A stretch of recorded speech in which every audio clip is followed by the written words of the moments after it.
It's pure Chinese. One dish caught my eye and I just smiled. I couldn't believe it was there. Manchurian? No. Can you give me a hint? Indians love it. I wasn't expecting to get a Michelin star first time and second time as well, to be honest. And if I get one for Kanishka also, it'll be team's hard work. We are not working for it. We are not looking for it. And there have been times when I've woken up on Sunday morning thinking I have to go to work because in my mind it's Saturday. And I almost got ready when Dipti says, "Where are you off to?" A very well-known fishmonger in this country, supplies to some of the best restaurants in this country.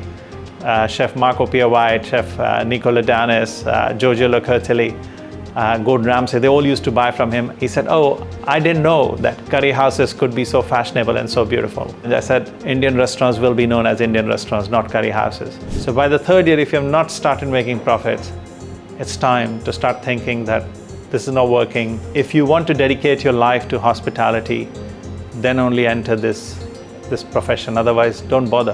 When I left India, as I said, there were only few cuisines available. By that time, Thai food had come to India by the time I left India. But now I go back, my heart swells with pride and love that because you can get Lebanese, you can get any food, to be honest, any cuisine you want in the world, it's available in India now. I've had the best khichdi in my life in a place called Lal Baba Ka Ashram. I think memories are the one which makes the food special, not other way around. There's only one tradition which in culinary world I tell us Indians that our tradition is to use spices in our food.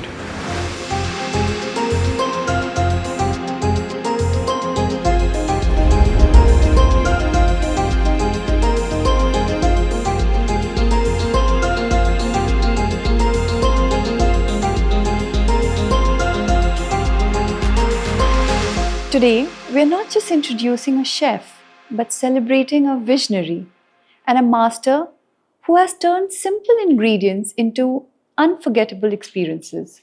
This is the story of Chef Atul Kochhar, whose journey from Jamshedpur, India to the Michelin-starred kitchens of London is nothing short of extraordinary. A journey fueled by passion, hard work, and an unshakable belief in his craft. When we think of Indian cuisine, we think of tradition, rich flavors, and heritage. But this man dared to ask, what if? What if Indian food could be reimagined, elevated, and presented to the whole world in a new way? And in doing so, he changed the way the world sees Indian cuisine. At just 31, he made history by becoming the first Indian chef to receive a Michelin star, while at Tamarind in London. Not stopping there, he achieved a second star at Benares in London, proving that his talent and vision were limitless. But Chef Atul Kochhar is more than just his Michelin stars.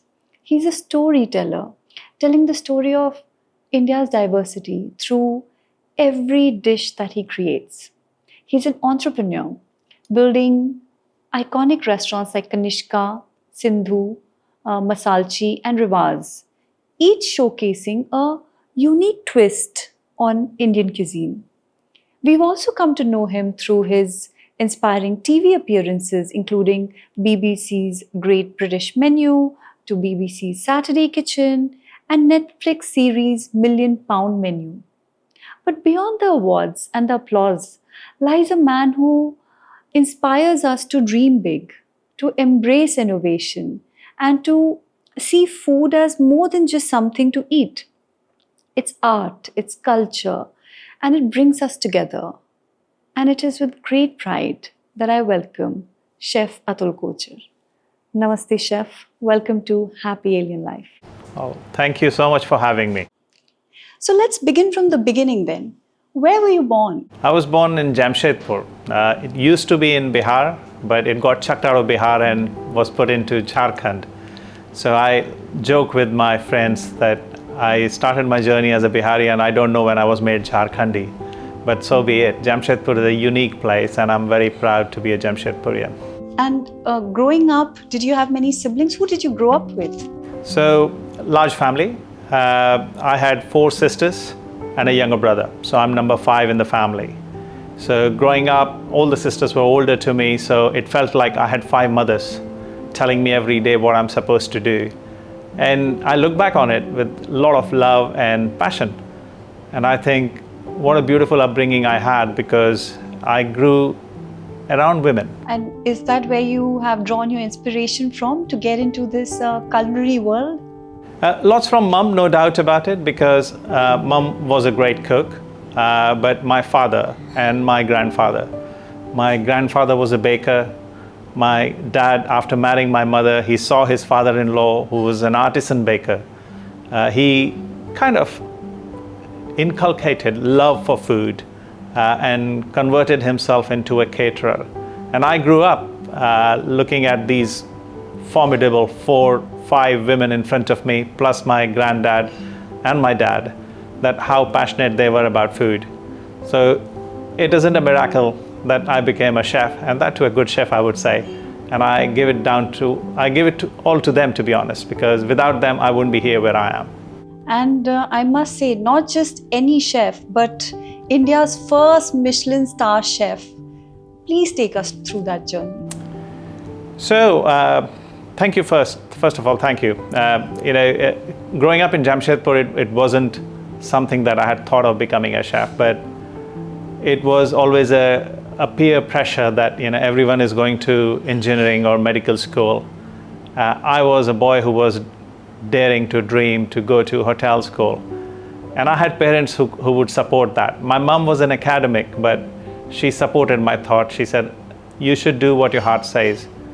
And my dad, who came to my rescue, and he said, I think you should go to South India, because your family is from Punjab, you are born in East India. It'll be great to go and explore your own country if you want to learn about food. And I think that's the best piece of advice a father could give to their son who's about to pursue hotel career.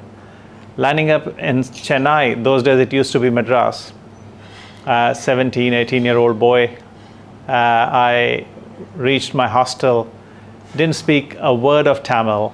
It was like being in a foreign country.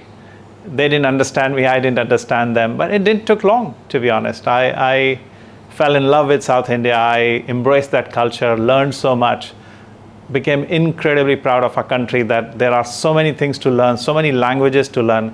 Never mind the food, because it was changing every mile those days. And I stayed in Chennai for 3 years. As my placement time, I worked with the Taj Hotels in Connemara Hotel in Chennai, and came out of there, and then I joined Oberoi School of Hotel Management after finishing my course, which was a kind of a big turner for me.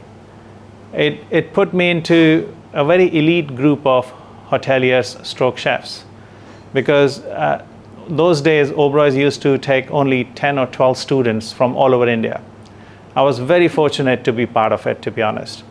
And my training started, and first thing I remember, we met Mr. Oberoi, and he asked every one of us that, what do you want to become? And all of us were answering, Indian chef. I want to excel in Chinese cookery. I want to do Japanese food. I want to do French food. So he said, can I tell you all, dump those thoughts immediately. I want you to become ingredient-based chefs. Learn each and every ingredient that comes your way, no matter wherever you are in the world. And then use your skill, use your power, use your imagination to create something that your conscious allows you and your culture allows you. And then you will create something amazing. I never forgot those words, real golden words. And I've always done that. So working in Oberoi's was a kind of an eye-opener, a new door that I was going through. Every day was a golden day for me, to be honest. Some of the best times of my life was in Oberoi School and also working for Oberoi Hotels. Then I got headhunted to come to London to open a restaurant called Tamarind. That was towards the end of '94. And I arrived in very gloomy London. It was raining, it was grey, there was no sunshine, nothing. A boy from Delhi or India who's used to of sunshine every day was some adjusting to do, to be honest. But I settled in very quickly. I was here for a purpose, and my purpose was to create some amazing Indian food. And I took the helms of the kitchen. It was a brand new kitchen. I was working with builders to set up that what kit needs to go where. And as we got started, it was a kind of an overwhelming experience, because I had no idea how much Brits love Indian food, or what they like, what they dislike. I could see the might of Indian restaurants in this country. They were huge numbers. They were all Indian, to be honest. But it took some time for me to absorb in that Brits actually know about Indian food. They love spices. They may not know everything, but it's the character of spicy food that they love. And there was a challenge. Fishmonger came to see me, a very well-known fishmonger in this country, supplies to some of the best restaurants in this country. Chef Marco Pia White, Chef Nicola Danis, Giorgio Locurtelli, Gordon Ramsay, they all used to buy from him, and he decided to come and supply fish to us as well. And he came with a big box of local fish and kind of gave me a cookery kind of lesson on fish, that what types of fish you can get here, which was quite heartwarming. But what came after that was something it kind of stabbed my heart, and that was, he said, "Oh, I didn't know that curry houses could be so fashionable and so beautiful." And that was it. I took it as a personal challenge. I said, this is the word I'm going to work on and change. Indian restaurants will be known as Indian restaurants, not curry houses. And I work for it every day, and I still do. I think people's memory of curry houses are slowly fading as we are opening more opulent and beautiful restaurants with amazing cuisines of our country. Yeah. I mean, in a survey, it was found that chicken tikka masala is the most popular dish in England, right? Yes. Even Princess of Wales, her favorite food is Indian food. It is, and I think people love Indian food, as I said. And the story of chicken tikka masala is a mythical, in my opinion. I don't think there is anything which was created in the UK or anywhere else in the world called chicken tikka masala. I think it's become rhythmic. Come to Indian restaurant, go for chicken tikka masala. Whether it was created for an Englishman or not, I don't know. But what it is really is the mother of chicken tikka masala is butter chicken, murg makhani, and an essence of a little bit of onion masala is added to it, and it's made slightly more spicier and slightly chunkier curry to give it chicken tikka, and that became chicken tikka masala. Nothing wrong with the recipe, don't get me wrong. It's just the storytelling which has gone after it sometimes just pushes it a bit too much, and I wanted to challenge it. So I said, okay, they want chicken tikka masala, we will give them chicken tikka masala.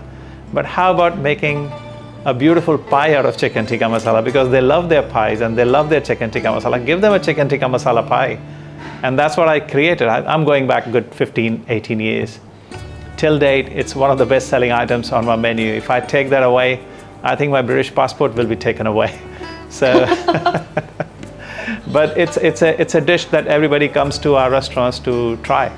Yeah, I mean, when I was living in London, and I would be so excited to try Indian restaurants, but to my surprise, most of the restaurants which had Indian board written outside, to my surprise, were not Indian. They used to be Pakistani or Bangladeshi restaurants. True. I think till date. Sorry. And I thought that was a little bit of a misrepresentation, right? And dilution of our food. But when I went to Benares and Tamarind and, your restaurants, I thought, wow, I've come home, right? I was like, this is authentic Indian food. This is what I was looking for. I would prefer to call everybody Indian subcontinental people, and that's how I address them. That's very thoughtful of you.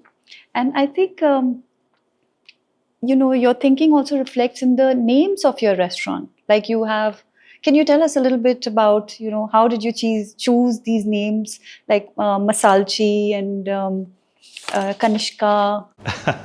So they're all beautiful names, and yeah, they all represent something. So let's go with Kanishka first, because he's a character who has been close to my heart for a long time. As I was a little boy reading history in India at school level, I read about King Kanishka. And he was one very kind king who was very loving, and he looked after his subjects really well. His era, which was the 2nd century BC, was known as the golden era of Indian economy. India grew like anything during his time, culturally, morally, also wealth-wise. Prosperity was the highest level at that time. And he conquered lots of neighboring countries, not by war, but by love. So he was well known in Afghanistan, Nepal, Sri Lanka, as far as Indonesia and Malaysia as well. So his name actually goes far beyond India, in my opinion. And when I got chance to name this restaurant, I put the name Kanishka. And my business partners were mostly British. They didn't know what Kanishka was. They just loved the sound and the phonetics of Kanishka, and they said, let's have that. And when I told them the story, they fell in love with it. So we created Kanishka around King Kanishka. And the logo of the restaurant is an elephant. And elephant is an animal who I absolutely adore. I think it's the most intelligent animal, very passionate, very loving, very family oriented. So that became the logo of my restaurant. So that's the story of Kanishka. Masalchi is even more beautiful because in classic Indian kitchen cadre, there is a chef who's the knowledge-based chef. He's the guy who pounds all the spices, blends all the spices, and makes all the paste for different sections of the kitchen.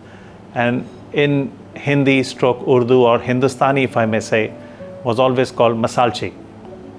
He had his own section where he would pound all the spices and supply to all the sections of the kitchen, whether that person, the cook, was going to be at the grills or sauce or bread section. Masalchi was the main guy who would supply all that. So I thought, that's a knowledge-based thing. Let's do something more knowledgeable, but have fun with it. So we went after mostly light. I say light, but by light I mean that light-hearted food, and also food which people, whenever they consume that, they become happy. So street food mostly. So Masalchi often follows the street food rules and creates dishes which make people happy. So it's a casual dining space, all day dining. And the third restaurant, which I'll talk a bit about it and I'll leave it there, it's Rivas. Tradition is something very close to my heart, and whatever I do, I want to remain within my tradition of being able to use the spices, the way we have lived, the way we have followed our culture over centuries. I want to be able to live with those rules. So that's why Rivas. Very thoughtfully selected names, I must say. Talking about, getting the Michelin star, for example, can you tell us what is the hype about Michelin star? What is the evaluation process? I think Michelin is a seal of excellence. So, post-war, Michelin tire company hired chefs who were retiring or people with a great palate to go far afield within France and travel to different places and taste food, and came up with this system of giving stars to people, so that those places would become attraction and destination by themselves, and they would want motorists to drive to those places. The further the better, because they can burn the tires and buy Michelin tires. That was the intention. But obviously they were doing an excellent job. They wanted to see the creativity, the excellence, the understanding of the ingredient, also how relative they are. Everything moves with time, especially food moves with time, and you have to remain relevant. That's the most important thing about Michelin. And I think Michelin's exclusivity is about, are you in tune with time? I think that's one of the biggest things. Can you understand what the world wants? Are you providing that? Do you have a great understanding of the cuisine you're doing? That's another thing. But also the ingredient. So they try to see excellence in everything. So I think it's a seal of excellence, in my opinion, and it's a tapasya. You have to work hard to get it. And whenever your tapasya brings the results, you are showered with stars. So recently, one of the Indian chefs who have been given 3 stars in Dubai, and I'm incredibly proud of him. I met him a few years ago, young man, very passionate, driven, doing some crazy stuff. I wouldn't even go near what he's trying to do, but that's his passion. That's what he was doing. And I looked up to him and I said, this boy will definitely make it to ranks one day. And my heart swelled with love and pride the day he got his 3 stars. I was very proud of him, incredibly proud of him. I can only imagine, because we normal people like us, not Michelin star chefs, when we watch series like MasterChef, for example, and we get all excited and we buy all these ingredients and we think, oh, we are going to try one of these things, we are going to beat the chef at home, and then it just never works out mostly. But every Michelin star chef, Aavriti, would have been a normal person one day. He would have also tried those ingredients. We see the success, but we don't see the failures. So, to get that dish to the perfect standard, I couldn't tell you how many times I would have failed. And that's the biggest thing. So, 1,000 times I've failed, 1 time I've succeeded, and I've adopted the one I've succeeded in. I think it's Thomas Edison's rule. It's interesting you say that, because one of the questions that I wanted to ask you is about your failures. Because people often, as you said, they just look at the successes and they just think, this person might be extremely blessed, extremely lucky, or has an overnight success, but they completely overlook the failures. Can you tell us about some of your failures? Oh, there are loads. If I start writing a book, I think it'll be lifetime work, to be honest. But failures are the ones that make you strong. Failures are the things that you should remember, that you have made that mistake, you have created a recipe that will not work, or you have created a drink that will not work, and remember not to repeat it. I'm happy to make mistakes every day in my life, as long as I'm not repeating them. And that's what I want to do, and that's what I follow, that's what I try to do. Sometimes it happens, I land up making same mistake and thinking, damn, I did this mistake 2 years ago and here I am doing it again. But it happens. But what it brings, what failure brings to your schedule is the consistency. The consistency that will not let you rest, an urge that allows you or pushes you to do better than yesterday what you did. So for me personally, I think failure is quite an important part of my life. I have failed numerous times in everything I've done. The only time I say everything that I have not failed when I married my wife. That's the best thing I've done. I've never failed in that. She'll be very happy. I hope she watches this. You'll get some brownie points, I'm sure.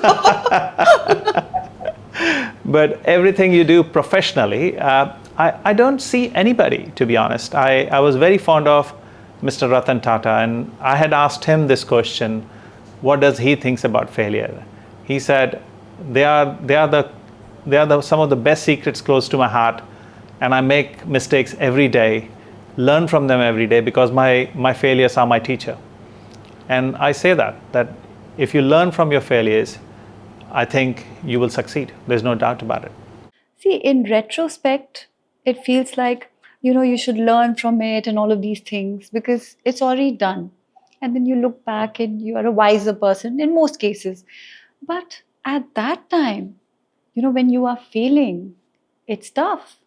It is. You just spoke about business acumen a while ago, and that is what I wanted to ask you as well. So, you must have also noticed that previously there used to be very few restaurants, not only in London or in Delhi or Bombay, all around the world, but now there are so many restaurants. Every person, wants to get into the restaurant business because it looks very glamorous, looks very easy, looks like, you can make some easy buck. But is it that glamorous? How is it behind the scenes? It's hard work. So, it's glamorous, no doubt about it, because That's how world perceives it. And as a restaurateur, I want world to keep perceiving that it's glamorous, no doubt about it. But people who want to embrace it as a profession, as a business, they should not have any illusions about this profession. It's real hard work. It's a dedication. If you want to dedicate your life to hospitality, then only enter this profession. Otherwise, don't bother, because it's not part-time thing. It's not that you wake up and you think, I feel like going to my restaurant. I should go there today. It doesn't work like that. I'm an early riser. I wake up every day 5:30 in the morning. I try to be in the bed by 10, and being a chef, it's quite hard. Sometimes I'm in the bed, but much later. I try to catch up with my sleep on my days off as well. But that's the dedication. That's what keeps me awake. I wake up every morning. If my biological clock is set at that time, I wake up, nothing stops me, because I have to go for my walk, I have to go for my run, and I come back. And my mind is always ticking that I'm in spring, I'm in summer, and these are the ingredients I have, and this is what I want to do. This is what is on my menu at the moment, and I want to push the boundary. What do I do? Do I use the asparagus with morels this time, or use the morels with chicken only? All those things it's a process. And it's a very restless process, which is very exciting as well. But to come in the kitchen, then it's a hard regime. You have to start doing everything from scratch and start cooking. You have to look after your guests. Small break in between, time to catch up as a team, have a coffee, have a banter, get back in the kitchen, and then it's a long service, because dinner service is longer than lunch service. And you finish in the night. Again, big hugs, goodbyes, and hope to see you all tomorrow. And it's relentless. And there have been times when I've woken up on Sunday morning thinking I have to go to work, because in my mind it's Saturday. And I almost got ready when Dipti says, "Where are you off to? It's my day, you got to stay home." No, of course it's Sunday. So it has happened. But it's driven by passion. Do you also cook at home?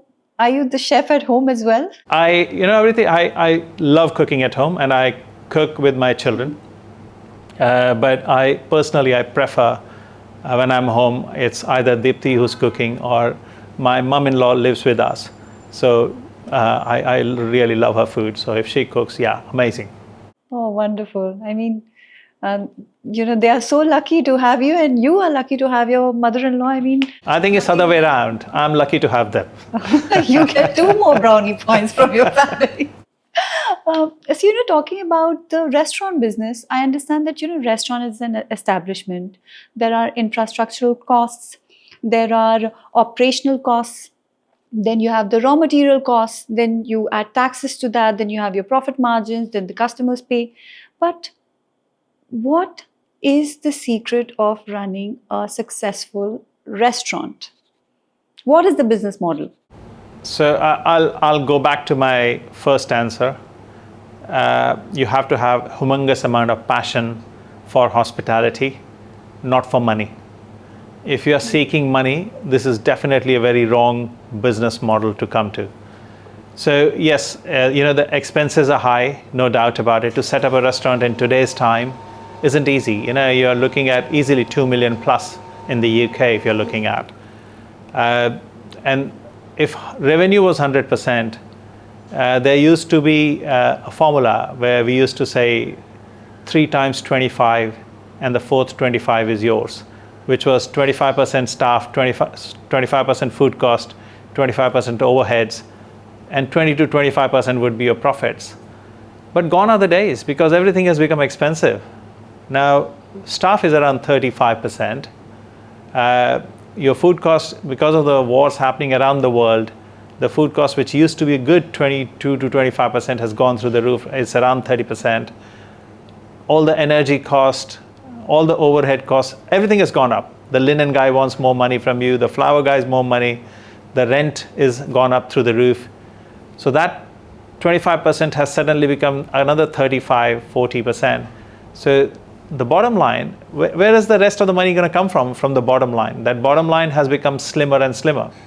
And if government comes up and thumps up more taxes on top of you, even that's gone. So a lot of restaurants fail or a lot of restaurants, I wouldn't say restaurants, a lot of people fail running the restaurants because they don't understand this math. And if you don't understand this, and if the maths are not working, in my opinion, don't delay it. Pack up and leave.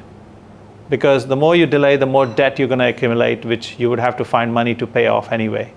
So if the business model isn't working, it isn't working. It's a ruthless business, if I may say that. It's very punishing business. Behind all the smiles, there's a lot of pain. When you see all those calm waiters working in the dining room and just gliding like ducks, Tough. trust me, they are gliding like ducks because underwater they are moving their legs like anything. So it's a tough job. So what do you think is the difference between, the restaurant business in UK versus in India? I mean, you also have a restaurant Yes. in Delhi, Gurgaon. That's right. So there isn't much difference, to be honest. The rentals have become extortionately expensive in India. The wage bills are going up, the taxes are up, the overheads are up. So there is I would say, there's a little grace in India, in my opinion, that wage bills aren't as expensive as the UK yet.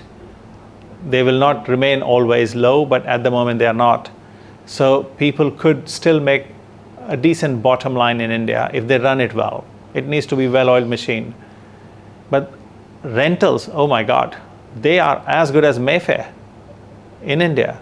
So, and I don't know how that will survive for a very long time, because the time will come where either restaurants will start failing, like Domino's, they'll start falling down like Domino's, or landlords would have to wake up and say, okay, I cannot have that much return on my investment if I give it out to a restaurant. Whether I want to put a restaurant in my property or not, it's a question that landlord would need to understand. In the UK, lots of landlords have started coming to their senses and they are saying, okay, let's work with the restaurants on the turnover basis. And I think that's what will work best in India too. What would you advise somebody who wants to get into the restaurant business? Especially, you have had successful restaurant businesses in London. I would say study the model first. Go with a very crisp concept. Because there are already so many restaurants, the competition is humongous. And I'm not slating that they are bad. All of them are very good. People study a lot about before opening the restaurant. They study the margin lines. They study where they can buy the stuff from to make it more conducive and profitable. So because it's such a competitive business, it means that the chances of failure are also very high. So you've got to understand before you step into this that how you're going to manage the whole thing. Your finances have to be top notch. You have to give in at least 3 years to yourself to make it a success. You cannot decide, especially in the restaurant business, it's not decided within a year.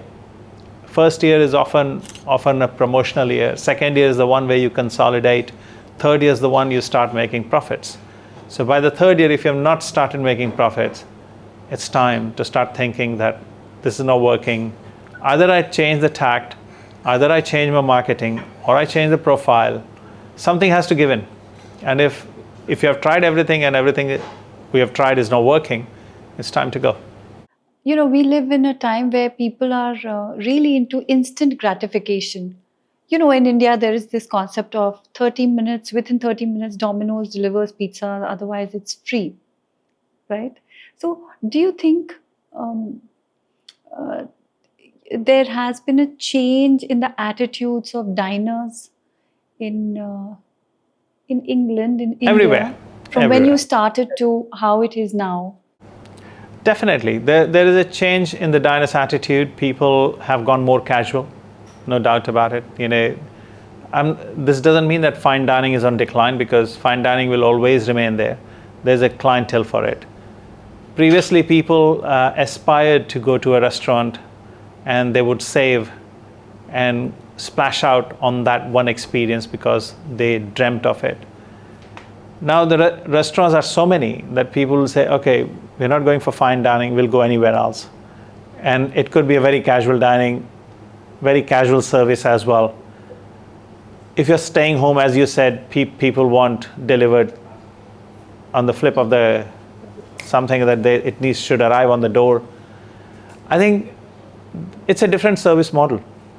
And when I started talking to you and I said, the restaurant industry needs to remain relevant, that's what I meant.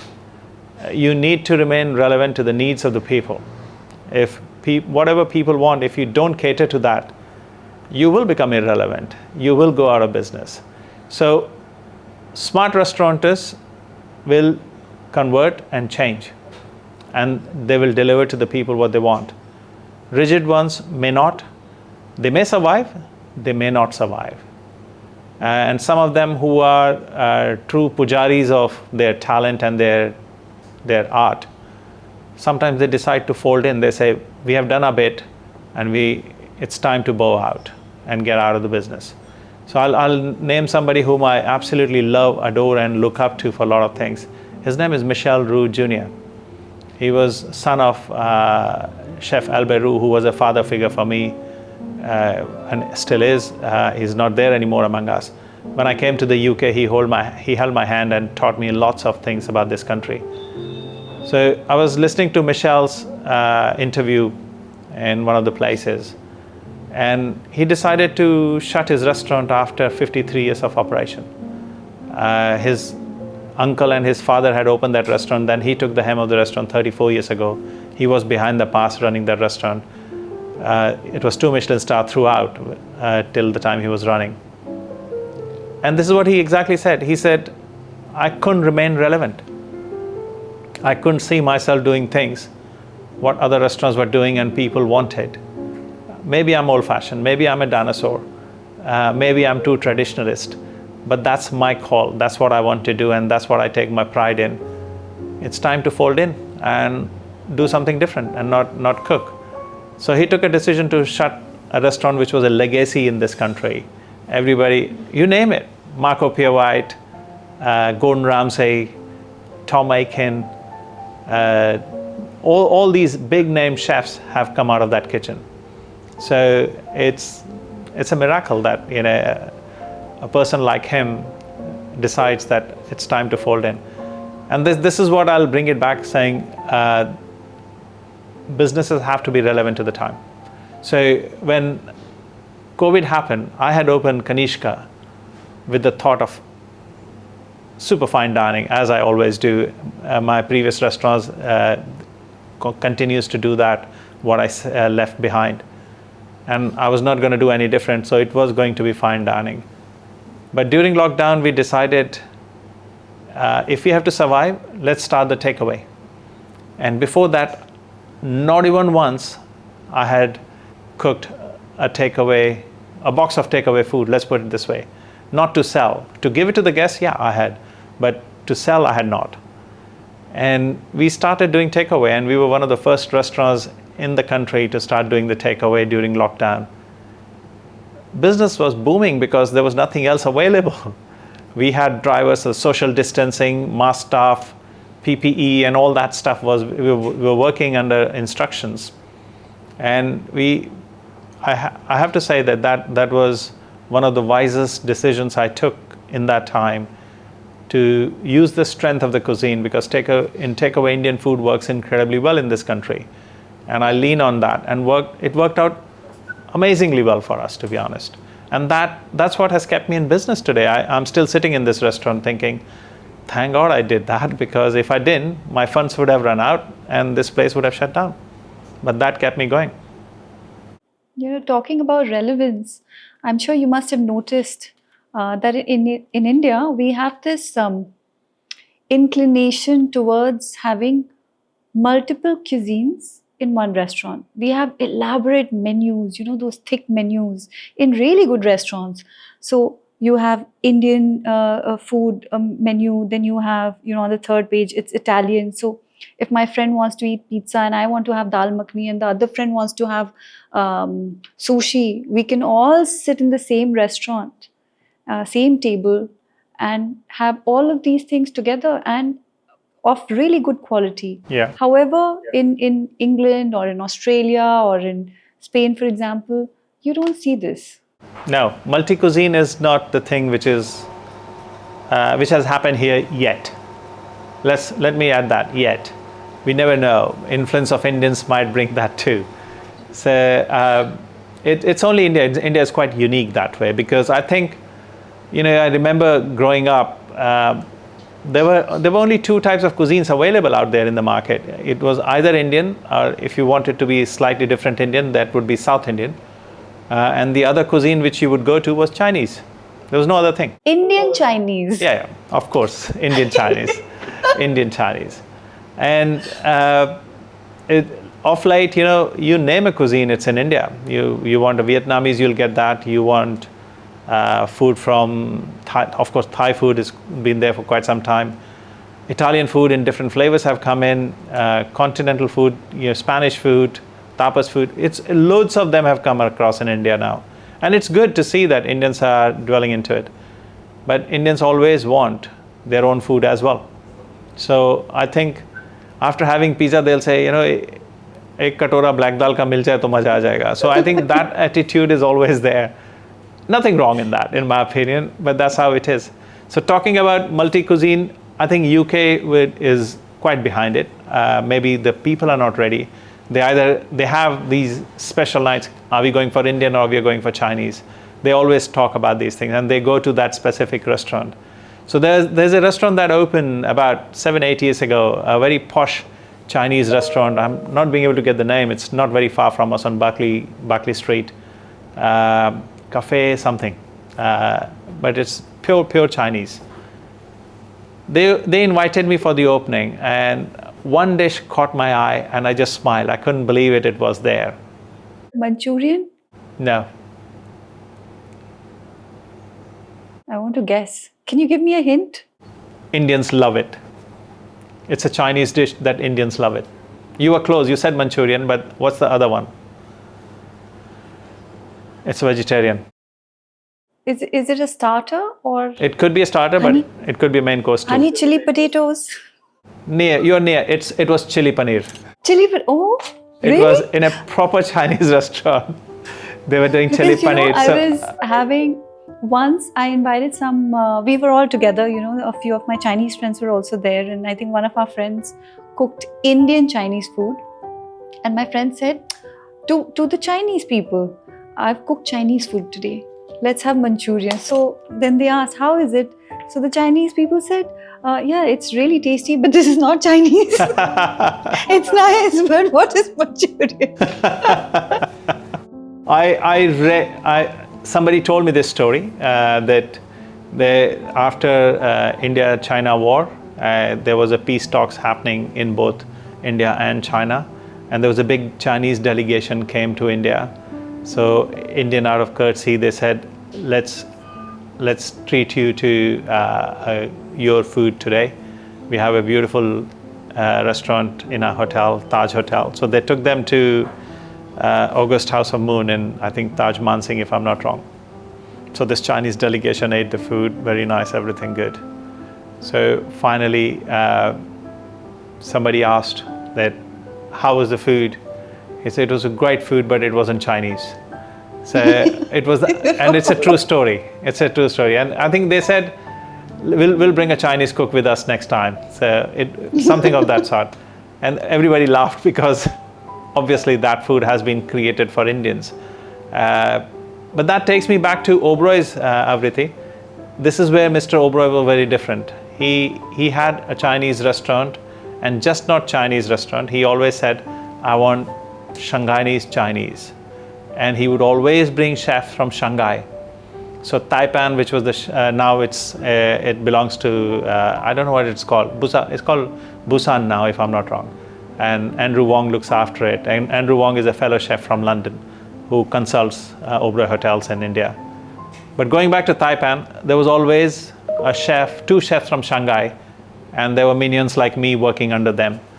But food was incredible, always Chinese. And Mr. Oberoi was a great artisan man who knew the taste. If he was putting a restaurant there, he would definitely have that original person cooking that food. Otherwise, he wouldn't have it. Simple. But Do you think in India people have palate for authentic dishes? I think it's, and this is where it comes to pushing the boat out, and screeching people in. If we don't try, we'll never know. So India is such a big, massive country with such a big population. I'm sure there are people who love the real artisan food, people who admire the craft of cooking. If everybody goes in a mob and say हमको यही पसंद है, then and market starts catering for it, then we are not honing the art of cuisine, in my opinion. And I think as a country, we will get there. We have started getting there, in my opinion. You know, when I left India, as I said, there were only few cuisines available. By that time, Thai food had come to India by the time I left India. But now I go back, my heart swells with pride and love that because you can get Lebanese, you can get any food, to be honest, any cuisine you want in the world, it's available in India now. Albeit a little bit Indian-esque form, but I think we will work our palates. And as we travel more, as Indians are traveling a lot more, ever before. We never traveled before, you know. I remember all my childhood holidays, it was always Nani ka ghar. मुझे नानी का घर ही पता था. I didn't know anything else. But now people are going to Malaysia, people are going to Hong Kong, people are going to spiritual tourism. या मंदिर चलते हैं. मंदिर घूमते हैं. मंदिर का food पता था. That is so true. Which is also very elaborate, actually. You know, the mandir prasadam. Oh, mandir food is everywhere. amazing. And if you go from place to place, and you know, I was in Kerala in February, and I visited 5-6 different temples. And the only reason I was visiting different temples because I wanted to eat that temple food. And it's within Kochi, I'm telling you, every food had its own charm, its own finish, and was different to each other. It was just mind-boggling, to be honest. At some point when time permits, I would love to go from one temple to the other just to try the kind of food they offer. And South India is beautiful. Actually, interestingly, there is a restaurant, I don't remember the name right now. I think it must be in Haridwar or Rishikesh. They do temple food. So they serve you temple food from all over India, like a thali. I haven't tried it. Wow. But I thought I really want to try it. That's a concept. It would be so It's nice. a great concept. And it's a cool concept, yeah. So I've had the best khichdi in my life in a place called Lal Baba Ka Ashram. And this is a place it's a derelict farm kind of thing. I was a little boy. I was in scouts in my school, and we were taken to do the trekking to Gangotri, from Gangotri to Gomukhi. So it's a 14-kilometer trek, and about 8 kilometers later you reach an ashram, that's where this holy saint used to live. I don't think he's there anymore. And he had a very rustic ashram there, and that was the only place for miles and miles you could stay overnight. And he had this big cauldron of khichdi being cooked in that. And apparently the fire is always on. The rice and dal is added, the spices are added, ghee is added, and it keeps cooking all day. And as and when the big group of yatris come in, they just serve the food out of that only. And it was, those tastes are still on my palate, still in my mind, and I want to curate that again and again. I try it, I fail every time. But because there was something magic happening there in terms of the air and the atmosphere and the water. And I think it's hard to replicate it, but I think those are biggest memories of food in my mind. Simplest, but the biggest. Actually, you may be right, because, in a book, I can't remember in which book, I read this. So the author talks about how his aunt used to keep talking about this specific restaurant in one of the cities. So this restaurant and this specific pie that she would go on and on and on about. So when he grows up, he ends up going to that restaurant and he tries that pie and he finds it to be very, very mediocre, just like a normal pie. Yeah. But then what he realizes is, it's the memory, it's that moment, it's your association, Absolutely. with that food, that time. So, food, it's all about so many more things, just not just about filling your stomach. Absolutely. But Absolutely. So at Kanishka, this is what we take pride in. When people come to us, and a lot of people come to us to celebrate their special day with us. And genuinely, me and my staff are grateful to them. And if I'm not there, then my head chef and my sous chef will come out to thank them personally, because it's their big day. They could choose to be anywhere in the world, but they chose to be with us. And that's a very special thing, very emotional thing. So we always take a picture of theirs with us and give it in a beautiful folder and give it to them as a gift, which they take with them, and they'll remember us forever. And hopefully they will return many more times on their special days to be with us. And that's how we have extended our family and friends, to be honest. And I think just recognizing that they are here, it's the biggest thing. So recently I met a couple who were celebrating their 65th wedding anniversary. And it was such a emotional and pretty thing. And they made me sit between them, so I cuddled them and took a picture with them. So it's really beautiful, really beautiful. Love it. I think memories are the one which makes the food special, not other way around. Yeah, you're right, actually. So University students, they often talk about our canteen used to have the best food. It's the company they Our had. accommodation used to have the best charts. But it's the memories, actually. It's the memories, it's the moment that makes everything special around you, everything magical around you. So that's what we want to excel in. And it takes me back to my old man again, Mr. Oberoi, who used to say, it's the ambience, son. It's not just food or drink or the music. It's the ambience which makes the memories. So, Chef, do you think a restaurant's design and architectural design and interior plays an important role in how the business accelerates? I think design and architecture definitely adds to your experience. As you open the door of a restaurant and you get in, your heart tells you you love it, your mind tells you you belong to this place, then everything seems right. And that's very important. So wherever you go, if you don't like the place, that entire experience is not going to be enjoyable. No matter how good the service is, how good the food is, something just keeps niggling in your mind that you don't like something about it, and you walk away giving 70% marks rather than 100% marks. So in my opinion, everything has to be in sync. The design, the food, the service, the music. There are so many moving parts to the restaurant experience. They all have to come together to make a meal a memorable meal. I also think that restaurant spaces in India have evolved so much over the years. For example, people pay so much attention to design nowadays. There are design studios who specialize in restaurant designs. Your restaurant, for example, Saga in Gurgaon, which was the second tallest bar in Asia, designed by the architects and designers at Headlight Design Studio, did such an incredible job. Do you think the design of Indian restaurants are now at par with the global standards? Saga was quite a unique restaurant, no doubt about it.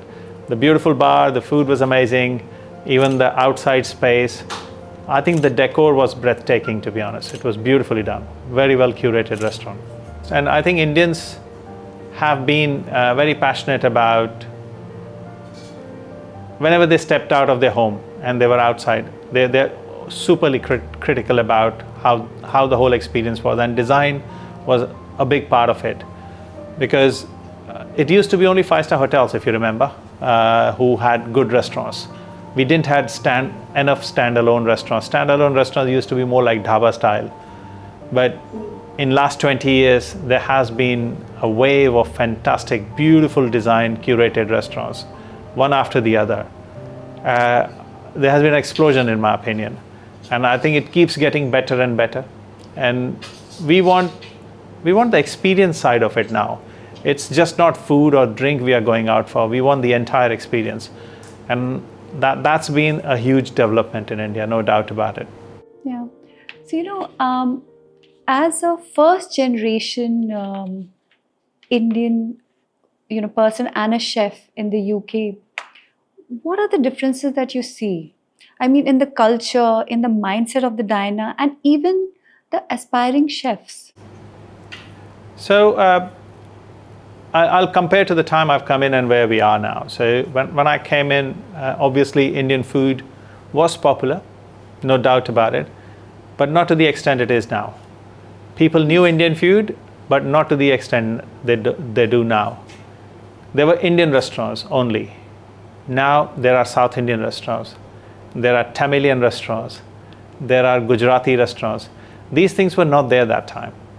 All these cuisines were available in household names or people who would cook in their own community, but they were not openly professionally available to people. Now they are, and I think that's the big step in my opinion.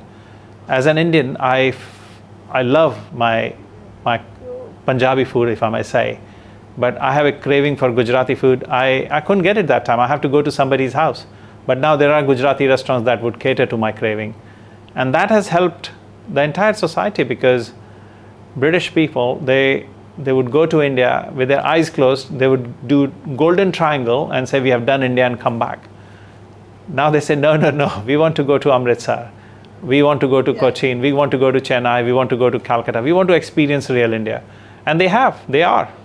And that's the biggest difference. So first Michelin star to a South Indian restaurant was in London, a restaurant called Cuisine. Chef Shriram, who's a very good friend, who had just moved to London from Taj Hotel in India.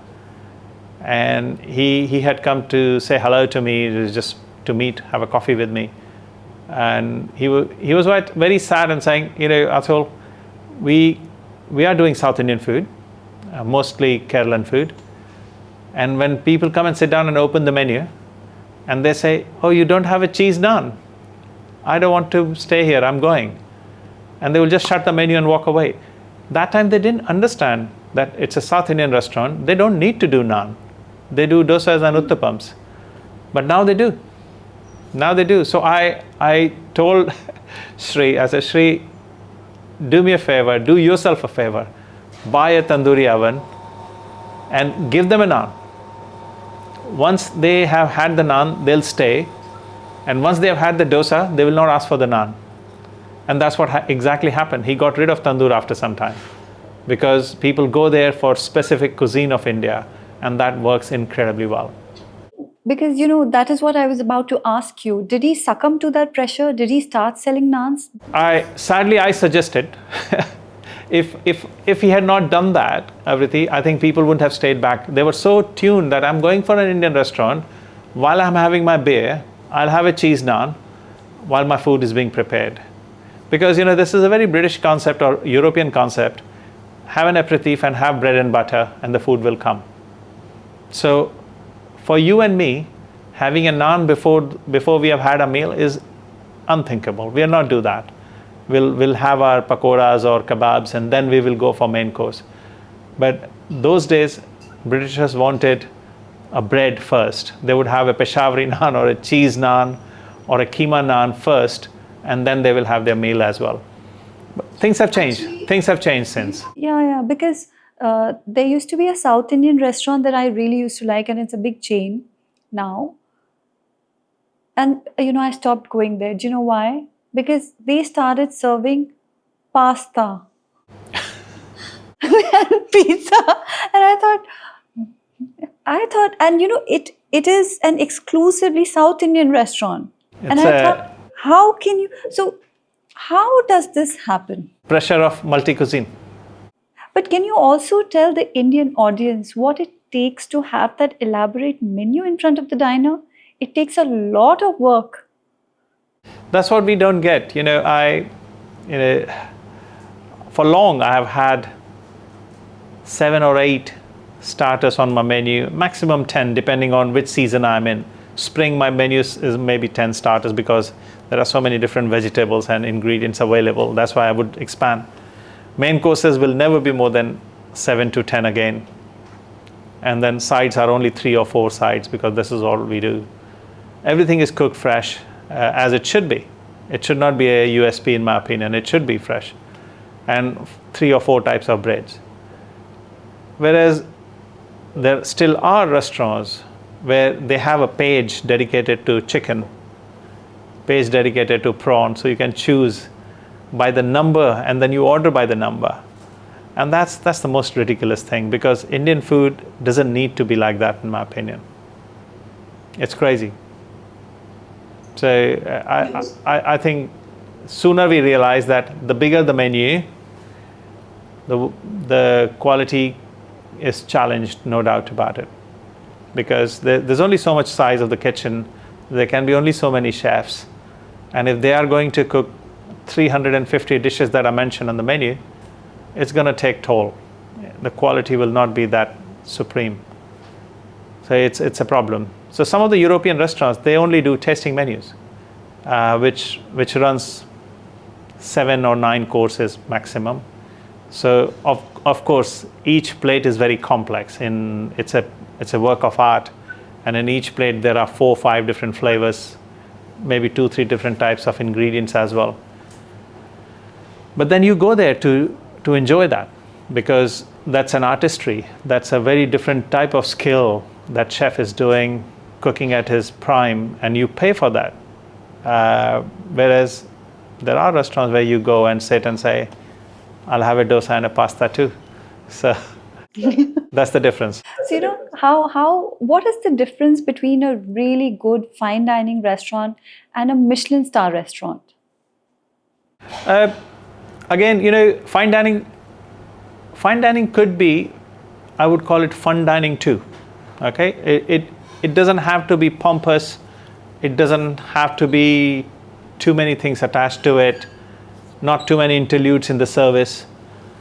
It could be plain food, but still cooked very skillfully, can be described as fine dining. So there are chefs in the UK who are well trained. They are well trained in classic French cookery and European cookery. They have been to restaurants like Gordon Ramsay. They've worked in Gordon Ramsay's kitchen. They've worked in Le Gavroche. They've worked behind the stoves for Marco Pierre White.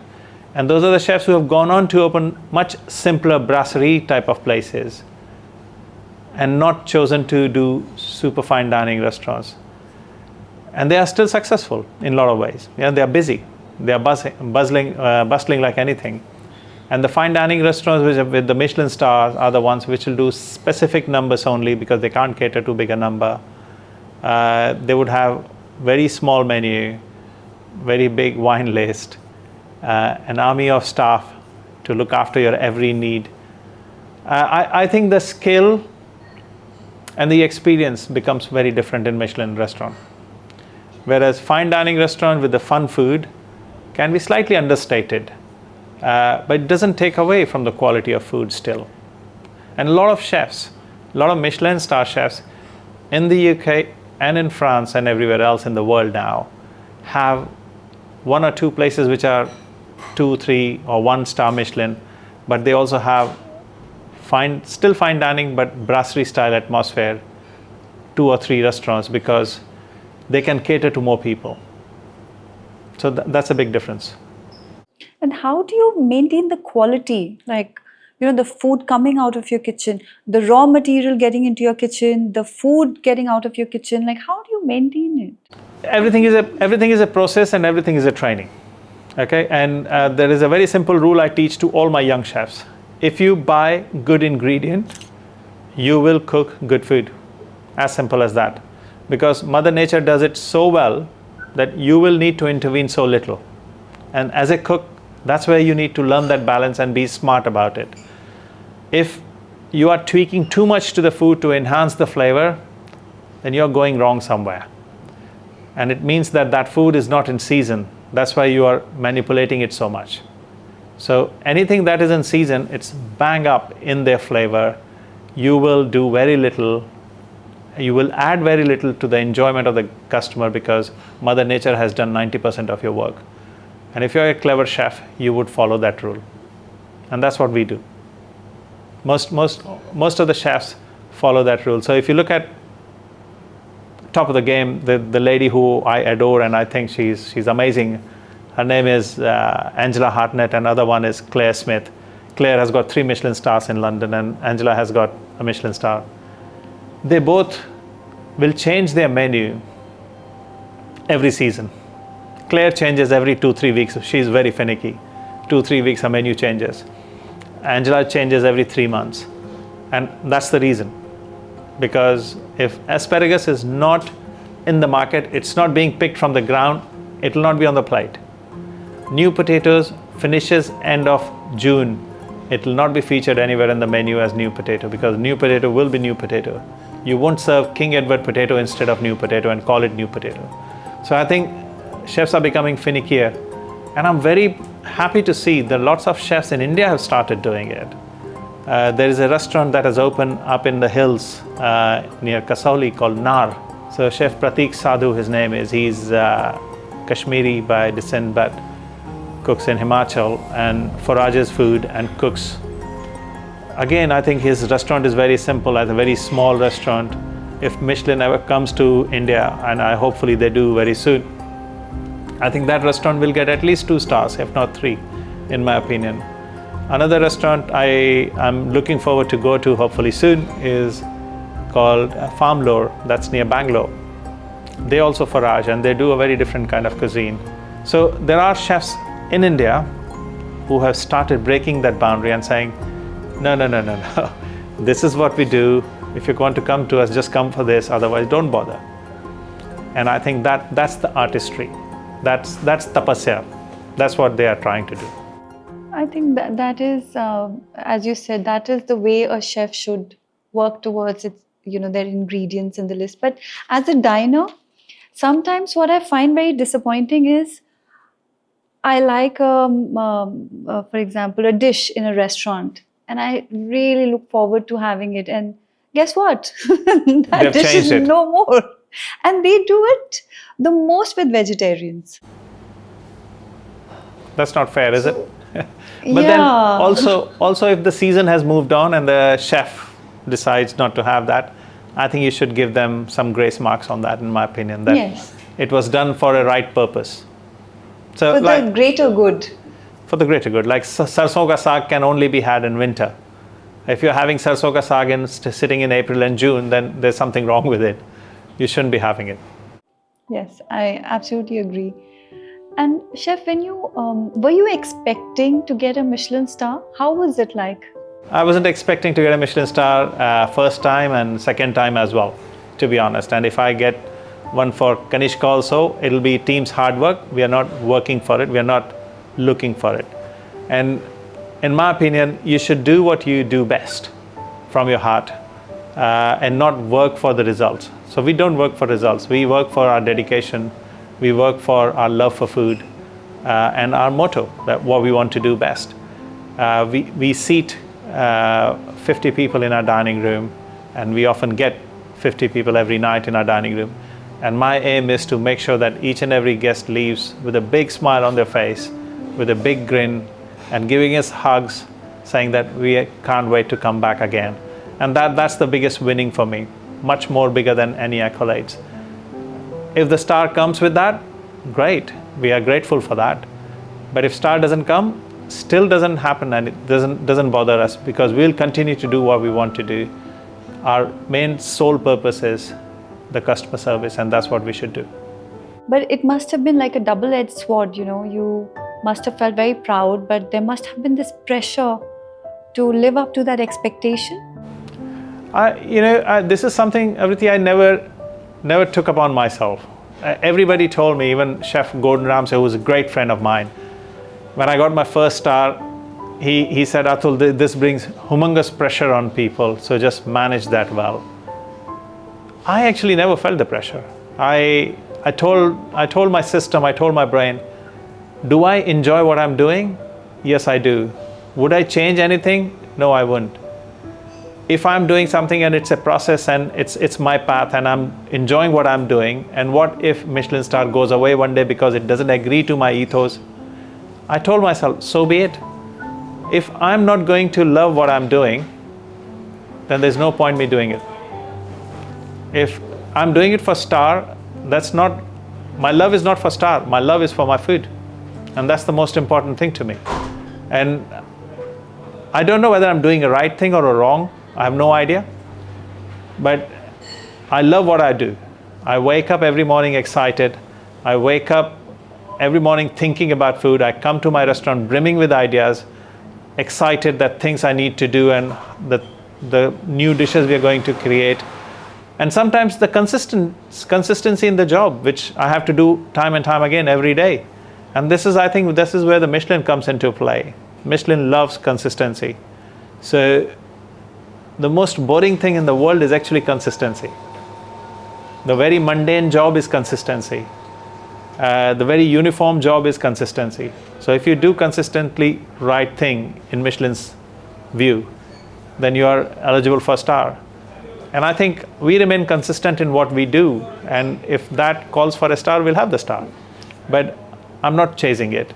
I want to do what I want to do.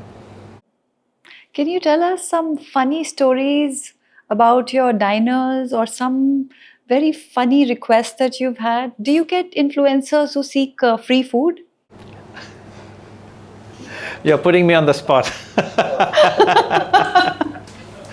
Look, I think the PR world has changed. PR and the marketing world has changed a lot since the advent of social media. And these influences are the new critiques. And sometimes you have to do it unwillingly, sometimes you have to do it willingly. But it's a part of the marketing strategy that we have to do it. And I don't mind if there is a worth in it, I'll do it. It's not a problem. But it shouldn't be taken too far, in my opinion. So we work with the budget. And we work with that budget per quarter, and we look at it that how much money we have spent in terms of experiences as well to people. And if I have achieved that budget, I'm happy to say no, we can't. We'll do it in the next quarter. So that's my way of controlling it, because it can get out of hands with the request. It can be overwhelming sometimes. So what do you think are the differences between the expectation of an Indian diner versus, for example, a Brit diner? Indian diners are very specific. They give you a box and they don't want you to move out of the box. Indian diners are very specific, and if they mean vegetarian, they have to be vegetarian. And I've learned in time now that you have to keep absolutely separate sides of the kitchen to be able to produce vegetarian food, and we strongly do that. For many years I've done that now. But their ways of eating are slightly different to the people in the UK. British people will have slightly softer palate. They would find certain flavors a bit too strong. Chili being one, ginger being another one. Whereas we have a huge tolerance for turmeric, ginger, all the root spices, if I may say.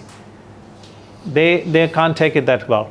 They have a big problem with that. So we have to tweak the menus, tweak the recipes all the time. So you have to use it in moderation. But over the years, maybe it's me becoming a British person also has happened that, but I feel that any spice doesn't need to be in a humongous amount. They all need to be in moderation. And if they are in tandem with each other and the main ingredient still shines out, that's the victory of the dish, in my opinion. So if I was making a cabbage, for example, a puriyal, and I'm using mustard seeds and curry leaves, ginger, grated coconut, if the supporting ingredients take the main role, then cabbage is hidden. You don't taste the cabbage. What's the point if you have not tasted the cabbage? So I think I've started kind of applying that and teaching my young cooks exactly the same thing. I think vegetarian cookery is the most complex cooking because meat is very easy to cook. It has its flavor. You sear it, you finish it in the oven, give it with the sauce, your job is done. Vegetable challenges you in every moment. It's very delicate. Its flavors are very delicate. You overcook it, it's gone. You didn't care for it, it's burnt. Again, you have to start all over again. The spices, if they mask the vegetable, again, the flavors are gone. So it's a very niche cooking.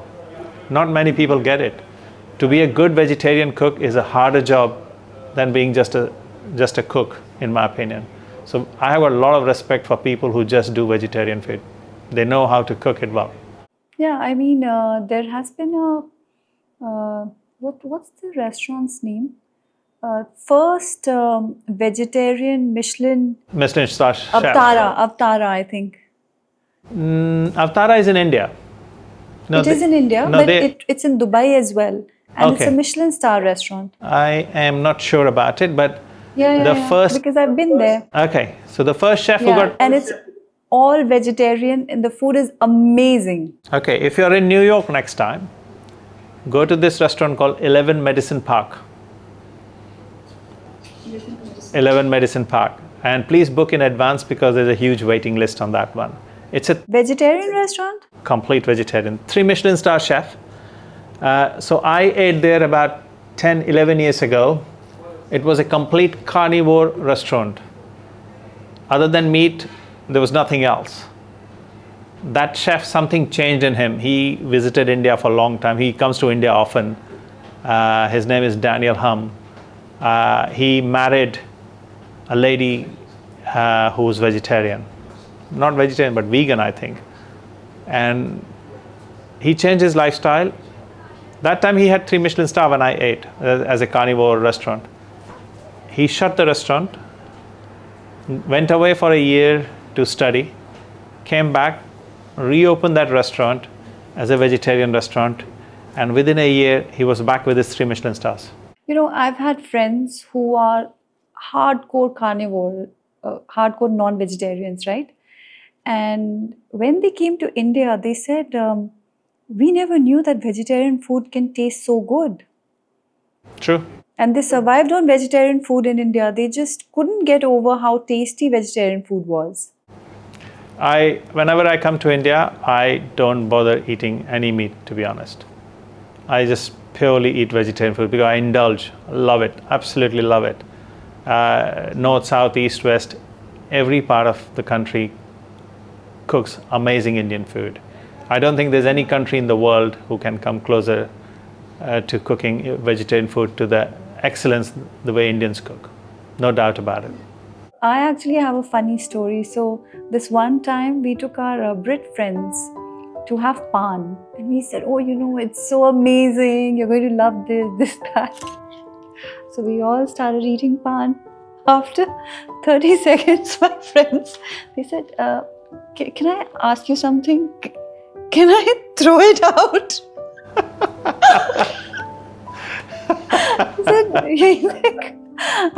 I want to puke. Oh God, poor guy. Because you know the taste is so distinct and It's an strong. acquired taste for them. Yeah. Definitely an acquired taste. No, you know, even in Indian restaurants they used to give fennel and sauf and all that as mints. Brits can't have it. They don't like it. They just don't like it. They don't see the combination of fennel and sugar and all those sugar-coated fennel working for them. They wouldn't have it. So it's hilarious to see them put that in their mouth sometimes. We don't do it in our restaurant. We send petit fours and things like that. But in some of the restaurants, they still give the sauf at the end of the meal, and you look at them. It's Air India flight. If you eat Indian meal, they give you that sauf. Yeah, they packet. give you that. As an Indian, I absolutely love it because I'm so nostalgic about it. And if any British person or white person is sitting around me, I don't take my eyes off them because I want them to try that and then see their face. And it's often they're spitting in their tissue and taking it. So, as a chef, what are the do's and don'ts in terms of, I don't know, food or cooking that you would want to recommend? So, please do these things and please don't do these things. You know, some time ago I would have said, stay within your boundaries and do it. But over the years, my own boundaries have blurred.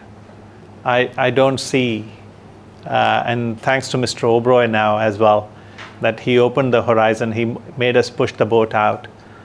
I say ingredients are ingredients, and if you can use that ingredients and within your own skill set, you can create something amazing. There is no rule to it. And there's one question always asked,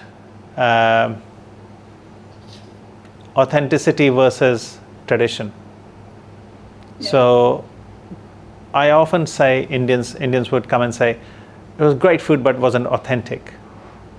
And I feel that, okay, but can you describe authenticity? Not many people can. Because for me, word authentic is a time-bound thing. My grandpa, his authentic was different to my father's, and my father's authentic was different to mine, and my authentic will be different from me to my son. Because what we see in our time, that's authentic to us. The tradition is not time-bound, it's timeless. It's been happening for ages, for centuries. And our tradition, there's only one tradition which in culinary world I tell us Indians that our tradition is to use spices in our food, and nobody can take that away. Because in terms of authentic, if I had used courgette, for example, they'll say, oh, it wasn't authentic. I agree, but I live in the UK, I get courgette, so I use courgette. But I've used courgette with mustard seed, curry leaves, chilies, ginger, turmeric, and that's how I've cooked it. So my mother would cook a vegetable called tori, ya turai, in India, exactly like that. I don't get tori here. I get courgette, and I get my kick of tori through courgette. And that's authentic to me because I live here. It'll be authentic to my son because he lives here. I go to India and that may not be authentic to a lot of people there. I completely get it. But my tradition of using spices has not gone away, and that's more important to me.